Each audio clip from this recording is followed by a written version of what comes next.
Well, we have the biggest podcast recording I have ever had on Zoom. I've done it in person with multiple team members, but today I'm with Susan, Koreann, Travis, Desiree, and they are the team behind Kove. And we're going to hear the full story of how Kove came to be, what they're up to, and what this magical team is bringing to life. And then we're going to pick their brain on how they work together and what it's like in the day-to-day operations of the business. So first off, welcome and thank you for being here. And let's get into a quick roundtable just so that the listeners can hear your voices and know who is on this recording. So Travis, we're going to start with you. Can you just quickly say hello and maybe share something that you're really obsessed with right now? Ooh, something I'm obsessed with. Well, I am Travis. My voice should be pretty easy to pick out on this podcast.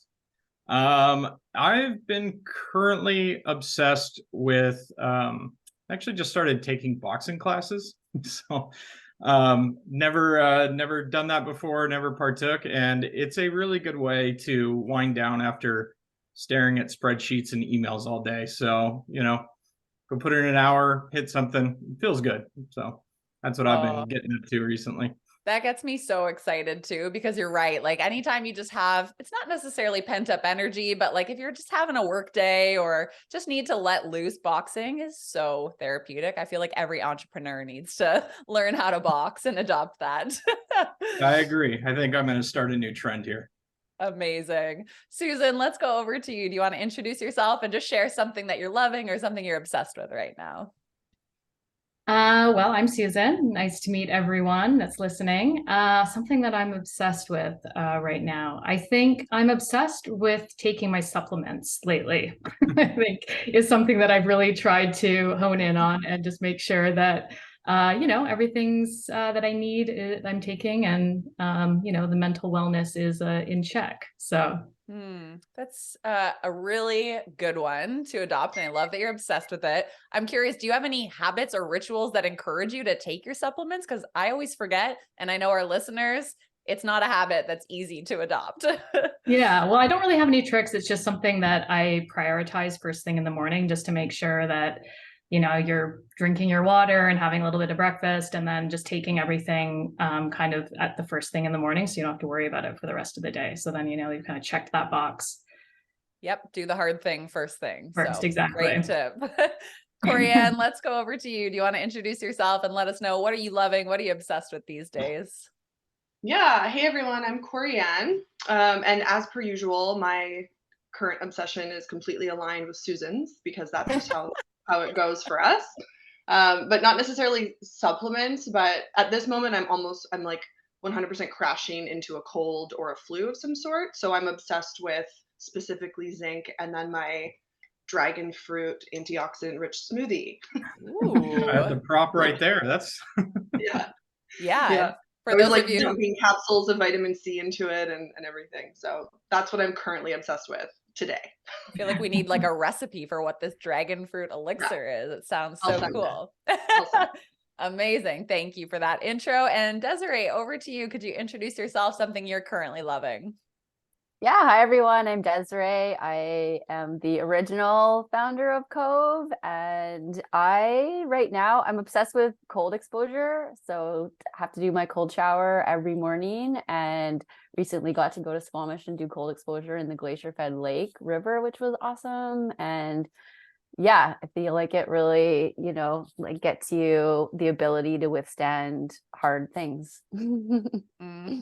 So true. And I know it has gotten so much hype doing cold plunges and lake dips in the past couple of years, but for good reason, right? Like I can reset my mood in an instant if I throw that into the middle of my workday. So that's really cool. Yeah, I had to try to think of something different other than exercise and supplements and gut health and like all the things. I'm like, okay, they've already said it all. So what else am I obsessed with right now? It's very clear I am chatting with a team that's passionate about natural health and wellness and betterment in everyday living, because all of you have current obsessions that are improving the quality of your life, which is really, really cool. Before we get deep into the weeds of what you guys are building together, Desiree, could you share a little bit of the story on how Kove came to be? why are you obsessed with seaweed and what prompted this business to come to life? You bet. I love that question. So I've been, I stopped eating meat in 2008. I've been following a vegan lifestyle for 15 years now. And so, and of course, not just like eating foods that are good for me that are animal free, but this whole like movement of climate change and climate consciousness was weighing really heavy on me. And so actually in the spring of 2020, I got a text from one of my friends, one of my mentors, and he said, I have an opportunity for you. It aligns with all of your values. And I learned that it was actually a company on Vancouver Island, Cascadia Seaweed, that had been building seaweed farms in partnership with local First Nations. And they realized that the highest and best value for the seaweed that they were growing would be to develop a food brand and create, the tastiest, most delicious foods that we could, made with locally grown seaweed. And of course, when I learned it was seaweed, it's obviously vegan, plant-based, like the superfood of the sea, just like any kale or spinach, highly nutritious. And I learned at the time, I wasn't as obsessed with seaweed. It wasn't really on my radar, but what I've learned since is that it is actually arguably the most sustainable crop on the planet because it grows in the ocean. And so there's, we're not cutting down any trees to grow seaweed. You don't have to water seaweed. And so the demand on resources are limited. And yeah, in my life at that time too, the whole, where we're at in Canada with our First Nations relationships and the fact that we were growing seaweed in partnership with First Nations was really important to me. And of course, it's a food brand, a natural health food brand, and my passion is marketing and branding. And so, yeah, it was like all of the stars aligned for me to join Cascadia. And so I helped, we worked with food scientists and trying to really leverage the natural properties of seaweed, one of them being protein. And to develop snacks, which is how we came out with our seaweed-based protein puffs. And then, yeah, about 2.5 years into that process, last fall, the investors at Cascadia started to go down a different path. None of them are really CPG people and really wanted to focus more on like agriculture. And so it was a great opportunity for me to negotiate with that team and actually take over full ownership of Kove because it had become my baby and I'm obsessed with it and really wanted to see what we could do with the brand. And then that's how Koreann and Susan and Travis came into the picture because I really wanted to work with people that have experience in the like amazing, incredible like resumes and experience in the CPG food space with natural foods and things like that. And so conversation started with Koreann, and then I found out that, Sue and Travis were also interested. And so, yeah, we went through all the legal mumbo jumbo and learning a lot about shareholders agreements and just, kind of stuck in that process, which was actually really as enjoyable as it could be based on the people that we were working with. But it just still, took some time to get all of the legal in order for us to become officially partners and owners of Kove. So it's now independently owned by the four of us. Before launching into Kove, did you have any entrepreneurial experience per se? Had you started any CPG brands, or is this kind of a new path for you, Desiree? For me, I did one short stint for a wine company, like when in my 20s in CPG. I was a brand manager for a wine brand, but no, but I've always been an entrepreneur. Like I've been in marketing, I've had my own businesses. I run an international charity, and really like, in my 40s now, I'm just really driven by meaningful work and purposeful work. And like I said, I have a lot of experience in marketing and branding, but I think that question is so relevant for Core or Sue or Travis because their whole like careers have been in the CPG food space. So it's like it's kind of a great complementary team now and I've learned so much in the last 2.5 years being in CPG, but I had to rely on a lot of people. Yeah. Mm-hmm. Yeah, because there's something interesting to that. Like, it sounds like you kind of had this gut feeling, like, I need to keep going with seaweed and I'm so passionate about this product. But obviously there were a few missing pieces. Like I might need the right people in place and I'm going to need to get help because there's a lot of things I don't know. Would you describe it as more of like a gut feeling, or was this like a strategic operational decision you made? Or was it somewhere in between when you first got that ping of like, I think I want to keep going forward with Kove Seaweed? 1000% everything I do is just based on like a gut feeling and what feels right. Like I'd love to say it's like, oh, like some major strategy and thinking of the key people I needed, but at the end of the day, it's like I think you'll find that we're all pretty like, I don't know to describe them as spiritual, because I'm still getting to know the rest of the team, but like from my perspective, I know we believe in like, something bigger and kind of like the magic of the universe. And so it just felt really aligned the way that we came together, and it just made everything flow really, really well. And yeah, it was just most on like intuition and also the stage that we were at with Kove. Like we were gaining so much momentum when the investors decided they didn't want to fund the brand anymore. Like we had attended CHFA last year in Toronto, and we're just about to take off. We had so many on paper yeses from major retailers, and I was just like, we need to find the right people to keep the brand alive. And like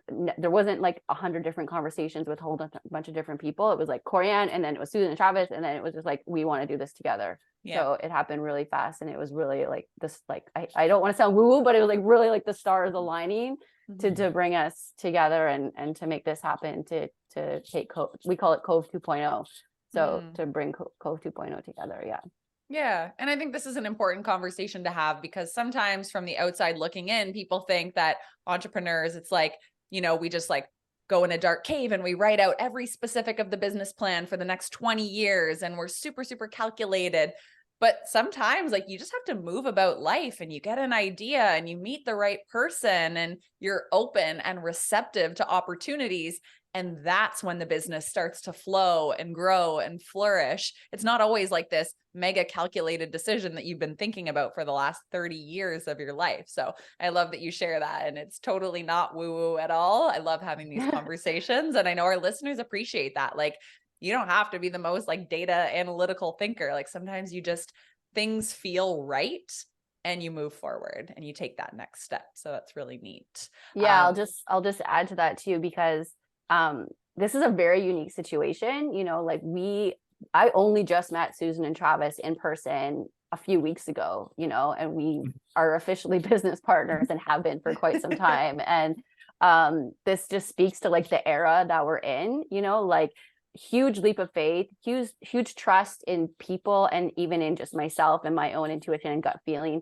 Like the first time we started talking and meeting, it was just like such a good feeling. And I was just thinking about, like, again, like not to pour my heart out, but it was just like the conversation we had kind of even in preparation for this podcast, the things that were said, it was just like, wow, like I am so fortunate to be working and have met such good people that have such good values. And yeah, just to say that, I was in Argentina for a lot of it. We were doing most of our, ownership, shareholders agreement stuff over Zoom and never having met. And so it's fascinating to see that business can be done this way. And it's just a huge amount of trust and intuition that has led this project so far.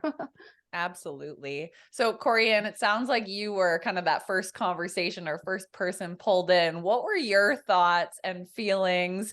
And like, what was your gut saying when you first met Desiree and started talking about Kove 2.0? So I have to 100% just be honest, obviously. And my immediate reaction was like, oh God, this sounds terrifying. And I wanted to run. And I was like, oh, it felt very overwhelming. However, one of our core values, and I feel like all of us, this is exactly what Des was just speaking to, is one of our core values at Kove is like riding the wave.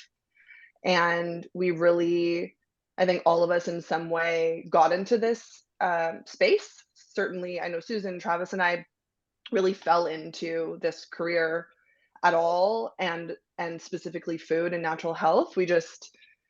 I don't even know how I ended up here, and I'm so grateful for it. But it's definitely those moments where you're like, okay, this opportunity has been presented for a reason, and it isn't to be wasted. And it's a moment where, we're talking about this all the time, like we get to do this.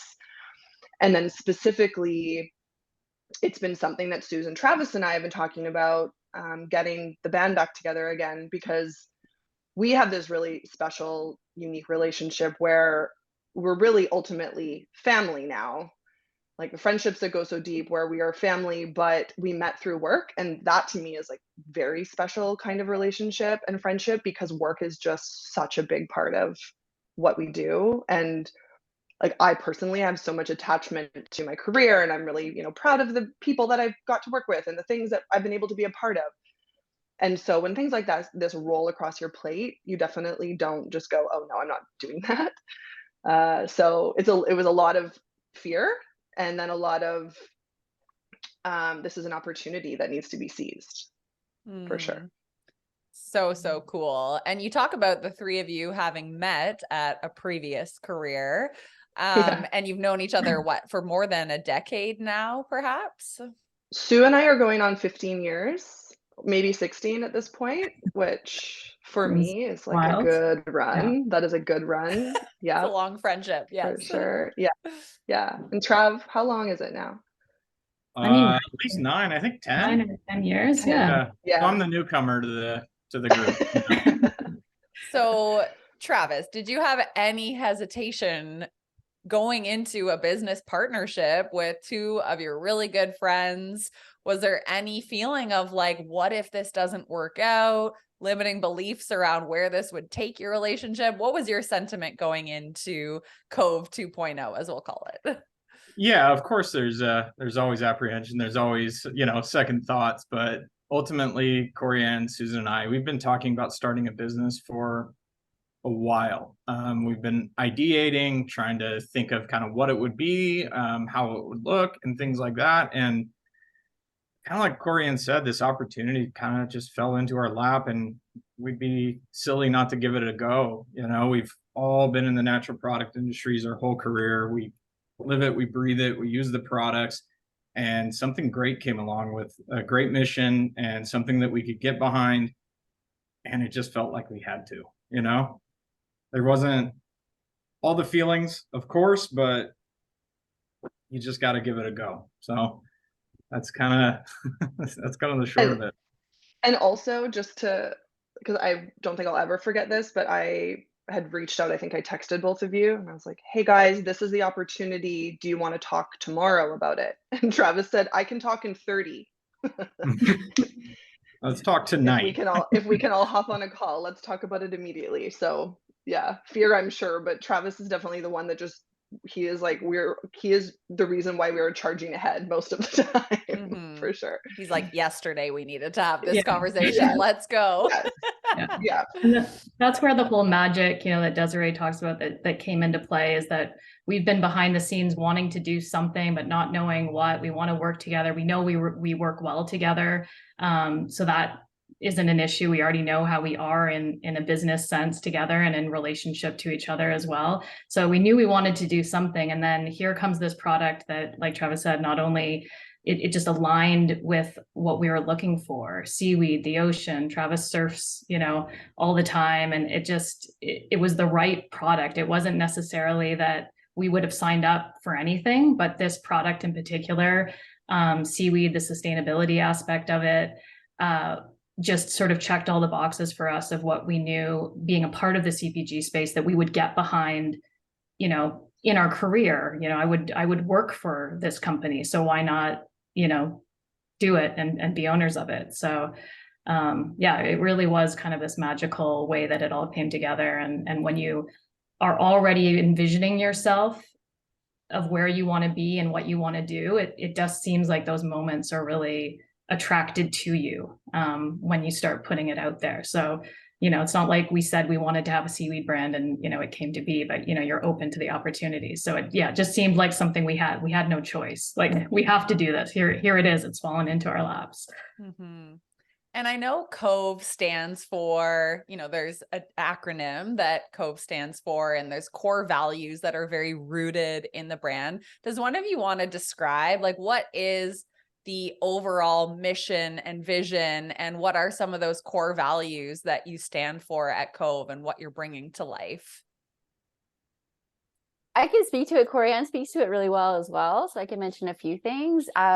We actually, because I'm also just super honest and open, we worked with like one of the most creative external marketing partners out there, which is called Crew Marketing. And they came up with the name Kove, and they have a habit or a methodology of creating names with acronyms. And so the name Kove did like stand originally for like knowledge, oneness, vitality, and excellence. And we just loved the idea of having the brand name Kove because, again, it's seaweed, it's the ocean.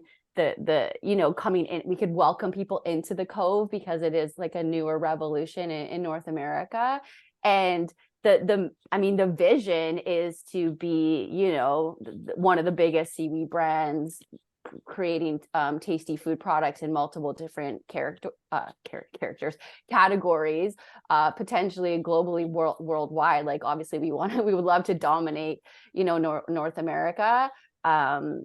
And the sky's the limit with, North American seaweed, whether we go to Europe or Asia. I think the team loves when I describe my vision that I had originally with seaweed, because there's so much innovation happening in the space. There's actually companies working on packaging.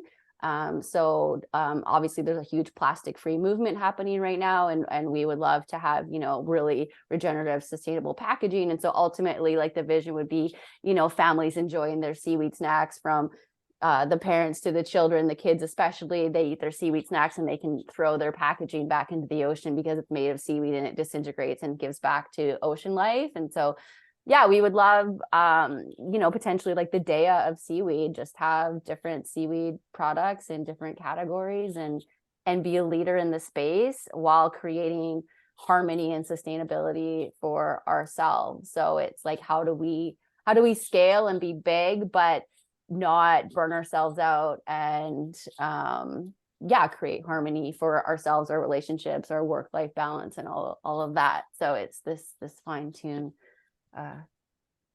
method of creating that. I don't know if Cora wants to add anything that I missed about the mission of Cove, because you always say things really nicely. Yeah, well, I think the unique thing again is Desiree, is the founder of the brand and the brainchild behind it and what it meant originally. And then the three of us are coming into it. And so we want to be really like authentic also with being able to be super transparent about how we got here and not claim, like Susan said, that we, loved seaweed always. But we're learning so much about it and the magic of it. And in a time where, like the climate change thing we know is happening, but it feels very doomy and gloomy. It is, but it feels that way. And we really want to be a brand that's bringing lightness to the world. And so the focus for us is like, the more seaweed we can grow and consume, the better off we all will be.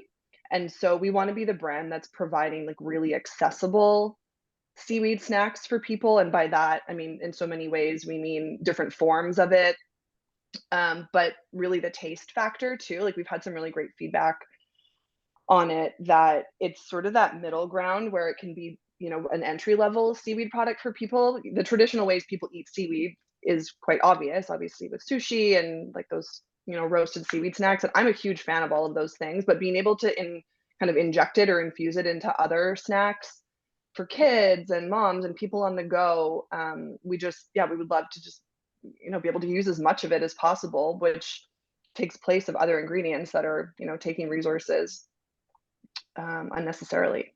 So yeah. And I think it's important to note too, because you kind of said, to be transparent, we weren't always, I didn't grow up or come out of the womb obsessed with seaweed. But that's what I love about entrepreneurship, is that like sometimes we have a vision and it might be really small. It might be like, I want to create my first gluten-free cookie. And then when you see the cookie selling and people eating it and loving it, your vision expands, right? And again, I think a lot of early stage business owners, they get tripped up thinking like, I need to think 30 years down the line. How am I going to take over the seaweed space or the gluten-free marketplace? But sometimes we just have to start with like, hey, I met this really cool girl. She loves seaweed. I'm going to say yes to this opportunity, and let's see what starts to unfold. And like, then you become a subject matter expert and your head is in the books and the research. And then all of your visions are probably expanding at different rates. But then when you come together, it's like, oh my God, we all have so much passion for this when we merge each of our unique visions and look at the vision of Cove, which is really cool. Yeah, totally. And I think a big like the three of us, the majority of our experience in CPG has been in sales. We are salespeople. And I still, it gets caught in my throat to say that because Yeah. like the thought of being a salesperson is gross. Like I don't want to say it's never how I want to lead. But the only way I know how to sell is if I'm obsessed and the product is actually truly integrated into my lifestyle, and I know we all feel that way. It's really hard to just go, okay, we're going to sell this story or this product. You just don't, it doesn't light you up. Certainly doesn't light me up to to try to think about selling something that I don't deeply care about and use every single day. Like, I mean, we all met at Vega, and I remember, I always say this, but people would ask if we used the product. Like retailers would go, oh, well, do you actually take this? It was always the strangest question. I was like, I absolutely do. Like all of the time, every single occasion, every single use occasion that it was meant to be taken, I was taking it. And Smart Sweets, I mean, I still eat like 3 bags a day. It's if I have like a complete problem, I have a problem with Smart Sweets. And so, yeah, like it's definitely just that has to be a part of it. And so I think the mission based, like it has to be something that is improving the lives of people in some way, whether it's providing joy or closing a gap, a product that never existed before. And this one is something we can truly feel like so good about and so excited about doing. Mm-hmm. Yeah, I completely agree with Koreann because as someone that has tried to sell widgets before, just something that sells, it's difficult if your heart's not in it. If it's not something you use or something you value, it's really difficult to motivate yourself to actually do the work that needs to be done. So that's something that's really important for me as well. And I know it is for Susan. We have to be advocates for the product that we sell, and in this case, own. So another reason Kove just really fell in for us is we tried the product and we went, didn't know this existed, but I eat it every day. So Tasty. Yeah. yeah. Yeah, I think there's some really good points being shared that sometimes we tend to overcomplicate marketing. It's like, what social media platform does our brand need to be on? And what do we post? But what you guys are sharing as a team is like, number one, having a passion for what you are trying to get visible and what you're building brand awareness around. And number two, having a story. Like already you've shared such a powerful story behind the brand that makes me feel emotionally connected. So that's number two. Number three, having a remarkable product. Like you tried it and you're like, I can't shut up about this. It's so good. So those are three really juicy marketing tips that I think the listener can take away right away. I'm curious, is there anything, maybe even on a more granular level, that has been really supporting you in building brand awareness around Kove? Like, how are you getting the word out right now? How are you encouraging people to pay attention to what you're saying through the digital world, through in person? What are some of those marketing strategies that are currently working in this season of business? I think that is a bit of a tricky answer. It's tougher right now because we are super grassroots. So Yeah. I'll be crystal clear. Before, when we had investor funding, we were doing all the things, Yes. like we had help with social media, which was driving, we could build up our following because we could actually invest in boosted posts to get the brand in front of people and build the audience and have people helping to create content, create reels and do all of that. We were paying for paid ad placements in magazines, and we were hiring not just content creators for camera and video, but they were developing recipes for us. So that was interesting online on social media, was like, because one of our products is a seaweed seasoning, which happens to be really delicious on popcorn. And so we were doing like different popcorn recipes and having people share how they were using the ingredient. But all of that was paid, even like sponsorships, putting on events where we would again bring people into the Kove through like meditation events and things like that. Right now, I think we're focused obviously like on ways where we don't have to spend money, which is mostly at the there's spend there, but it's a different kind of spend, like at the retail level. So really working with retail partners. We have a great merchandising team at a company called Hive Naturals, and even just recently, we have a placement at the front of the store with a non-alcoholic beer brand called Partake. And so, brand collaborations, doing things like that. We're about to launch another campaign on social called #KidsHeartCove, because what we've actually surprisingly learned is that like our Cove Puffs, like kids go bananas for the puffs. My little nephew, it's the only thing he ever wants to eat, and is like stealing the bag from me. And so we're doing a brand collaboration with another cool brand called Kove Drinks. Their Cove is with a C, and they're from the east coast of Canada. And so, I'll do some brand collaborations, and it's tricky online, to be honest, with digital too, right? I'm sure you'll find that, people complaining about the algorithm changing and people's posts not being seen. And I think it's just because it's so saturated, and you really need to have money behind it to spend on ad campaigns and things like that to get your brand to be more visible. So we really have to, it's one of the things that's constantly on my mind. Like, how can we be creative and provide, like, put out content that people want to see, want to share, and make them feel more connected to the brand? And how do we tell this like hour-long story in like segments that will make people feel like emotionally connected and want to try the products and come into the Cove with us? So I don't know if Koreann or Susan, did I miss anything, or Travis? I don't think so. I think the other thing that's helped us and that we're always looking to improve upon as well is just the packaging itself is really beautiful and really eye-catching. So as a brand, a new brand to the set, that's really where you're grabbing consumers, is they're there to buy, a different snack or a different seasoning. And if your brand stands out, your packaging has to kind of do that education for you. So I think it is beautiful, and it's standing out, and people are responding really well to it. And we've seen some early, really positive sell-through data. We really just relaunched the brand at CHFA West in April. So it hasn't been too long that we were just starting to gain that momentum on shelf. But as Desiree said, we're really being able to sell that story of the seaweed, where it's grown, especially in BC. For those retailers, they're really responding well to that story. So they're willing to bring us in and give us a shot, which is what we need. We need, the retailer support, and then can kind of work on the marketing side to share the story. We always talk internally too about the early days of Vega, of trying to sell a plant-based protein when no one was buying plant-based protein. It was, kind of a low-grade soy and a whey protein. And so you're really trying to create that space. And so we're familiar with having to do that through education and really packaging on shelf. So we're excited to kind of take that challenge on. Mm-hmm. Yeah, and I think this product too, it's a lot easier to get into someone's hands and create that new user and get that first sale than something that is much higher dollar. You need a lot more awareness, a lot more convincing to get someone to buy a $50 item.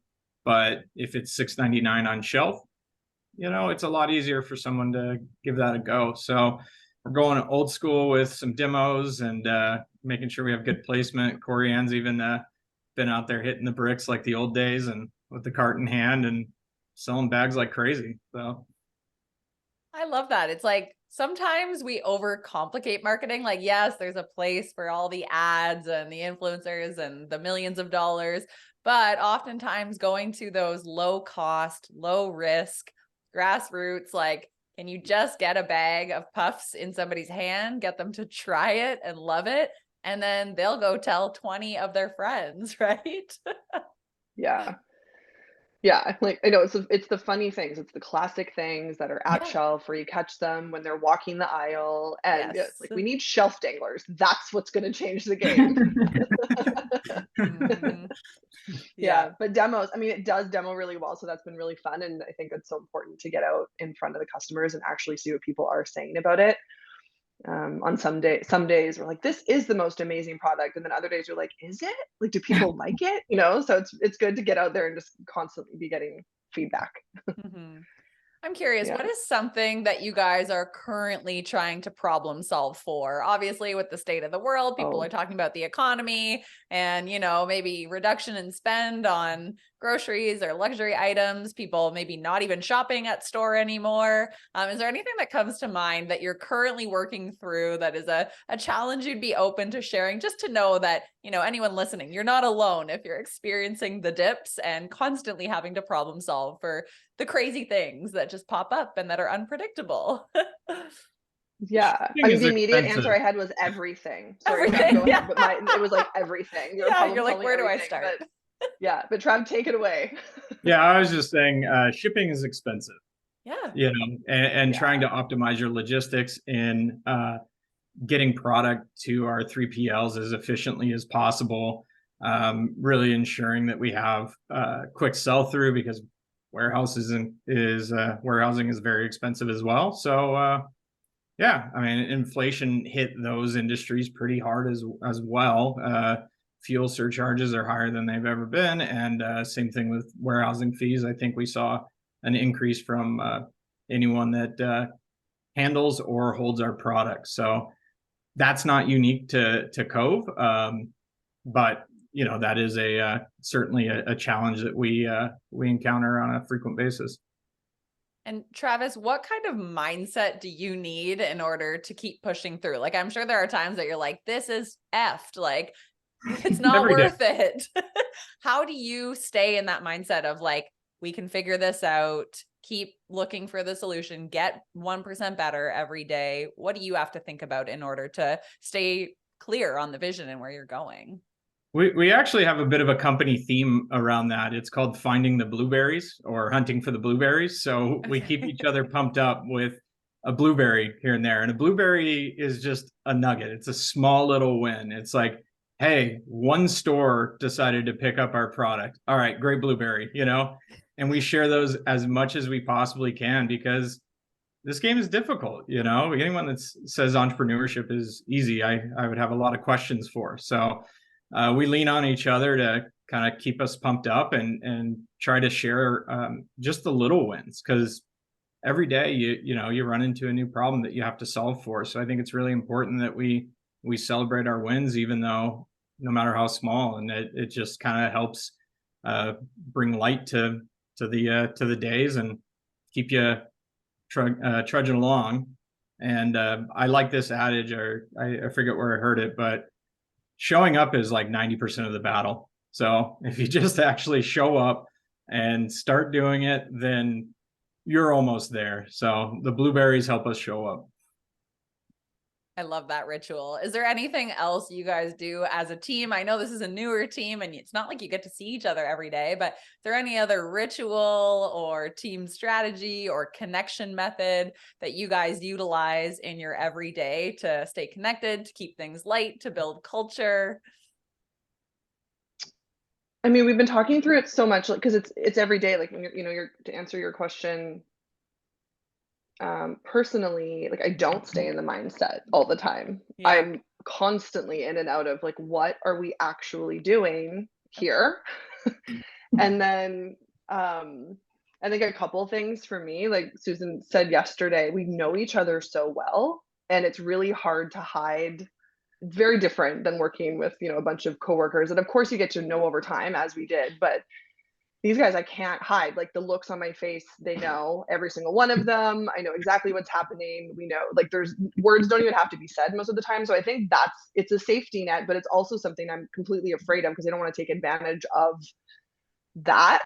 Yeah. And you get into this thing where you're so comfortable with people that it's easier to fall down the rabbit hole of despair, because Susan is the person I would call. Susan's the person I call when I'm having a bad day anyway. So, you have to kind of, maintain that in a special way. But one thing that I think really helps, that we know, that we've kind of practiced over the last like all of the years that we've known each other, but remind ourselves of, is that the feelings change. Like, they last 5 minutes or they last 20 minutes, but it isn't something that nothing stays the same forever. So although we might be in what we call a ditch for a period of time, we always climb out of it. Always have, and we always will. Yeah. And the reality is typically the same. It's interesting and I don't know if entrepreneurs taught it's like the roller coaster ride, but the reality hasn't changed. It's really just your perspective. So it's being able to remind each other, just to look at it a little bit different, so that when you're feeling that low, you're feeling it for a certain reason, but you can get yourself out of that with a different perspective. And like Koreann said, we can recognize in each other when we're slipping. And so we've been able to kind of help, prop each other up when others are feeling on a high. And no, guys, everything's great. There's always a person that thinks it's, a different situation. So it's nice to have that balance between all of us. Yeah, and that's we kind do of a funny. thing where we say, go ahead, Trev.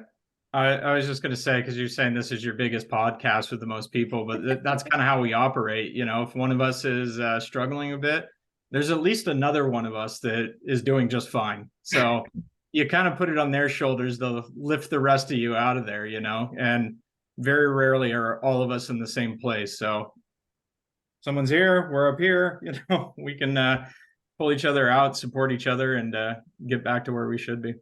Mm-hmm. Kind of reminds me. So you said one of your core values is riding the wave, right?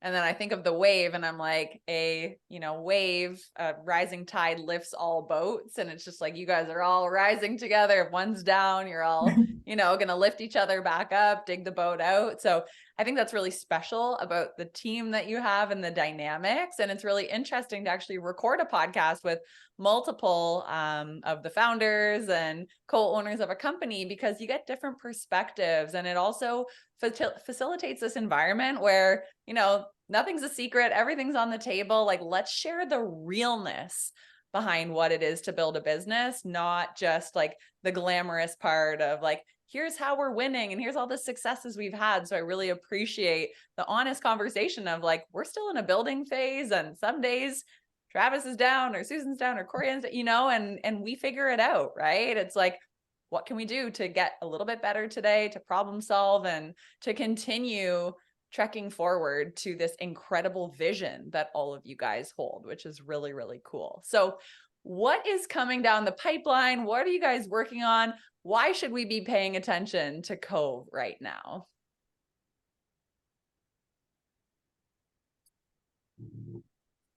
Oh, sorry. Des was just hopping off. Yeah, all good. Yeah, right now our key focus is gaining distribution on our spice products as well as our puffs. The spices have kind of been our legacy product with the most distribution, and the puffs have just been getting a lot of excitement from retailers and new consumers of the product. So our focus is really building out those two core product sets. We have some stuff in the pipeline that has been produced, is great products, are ready to go when we're ready.